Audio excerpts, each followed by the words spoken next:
ஒரு காலத்தில் ஒரு பெரிய பச்சைக் காடில் ரிகோ என்ற ஒரு சிறிய முயல் வாழ்ந்து வந்தது. அது சிறியதாக இருந்தாலும் மிகவும் புத்திசாலி முயல். ஒரு நாள் அந்தக் காட்டில் ஒரு பெரிய சிங்கம் வந்து குடியேறியது. அது தினமும் ஒரு விலங்கை பிடித்து சாப்பிட ஆரம்பித்தது. இதனால் காட்டு விலங்குகள் எல்லாம் மிகவும் பயந்துவிட்டன. ஒரு நாள் எல்லா விலங்குகளும் ஒன்று கூடி ஆலோசனை செய்தன. நாம் தினமும் ஒரே ஒரு விலங்கை சிங்கத்திடம் அனுப்பிவிட்டால் அது மற்றவர்களை வேட்டையாடாது என்று முடிவு செய்தன. ஒரு நாள் ரிகோ முயலின் முறை வந்தது. ரிகோ மெதுவாக சிங்கத்தின் குகைக்கு சென்றது. அது தாமதமாக வந்ததால் சிங்கம் கோபமாக கத்தினது. ஏய் முயலே, ஏன் இவ்வளவு தாமதம் என்று சிங்கம் கர்ஜித்தது.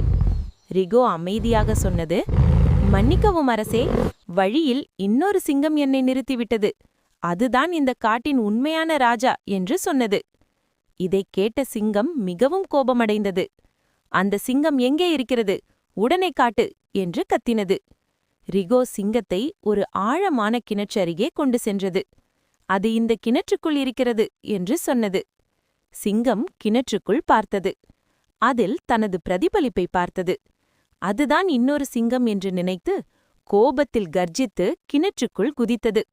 பிளாஷ்! சிங்கம் கிணற்றுக்குள் விழுந்து வெளியே வர முடியவில்லை.